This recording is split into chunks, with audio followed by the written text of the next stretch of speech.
pada saat ini telah berakhirlah perjalananmu di dunia yang sementara ini. Engkau telah meninggalkan rumah yang pernah engkau diami, keluarga yang pernah engkau kasihi, dan kehidupan yang pernah engkau lalui.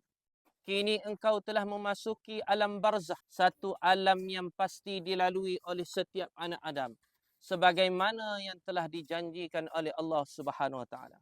Wahai saudara kami Ruqyah binti Kalsum, ketahuilah bahawa saat yang sedang engkau lalui ini adalah saat yang pasti datang kepada setiap manusia. Hari ini engkau telah mendahului kami, sedangkan kami masih menunggu giliran. Dunia yang dahulu terasa panjang, kini telah menjadi sangat singkat. Segala kenangan kehidupan seakan-akan berlalu seperti satu mimpi yang telah selesai. Wahai saudara kami, Ruqyah binti Kalsum, ingatlah bahawa Allah Subhanahu wa taala adalah Tuhanmu. Tiada Tuhan yang berhak disembah melainkan Allah.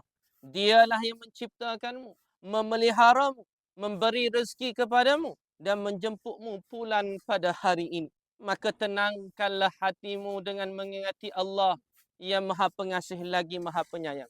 Kerana rahmatnya sentiasa mendahului kemurkaannya. Wahai saudara kami Ruqyah binti Kalsum, Nabi Muhammad sallallahu alaihi wasallam adalah nabimu. Islam adalah agamamu. Al-Quran adalah panduan hidupmu dan Kaabah adalah kiblatmu. Jika sepanjang hidupmu engkau berusaha mencintai Allah dan Rasulnya, semoga cinta itu menjadi cahaya yang menerangi kuburmu dan menjadi sebab engkau memperoleh syafaat Rasulullah sallallahu alaihi wasallam pada hari yang amat memerlukan nanti. Wahai saudara kami Ruqyah binti Kalsum, pada saat ini engkau sedang melihat apa yang selama ini hanya engkau dengar dan engkau imani. Tirai dunia telah tersingkap dan tirai akhirat mula terbuka di hadapanmu. Jika dahulu engkau beriman kepada perkara gaib tanpa melihatnya, maka hari ini engkau sedang menyaksikan sendiri bahawa janji Allah itu benar, kematian itu benar, alam barzakh itu benar, dan pertemuan dengan Allah itu juga benar.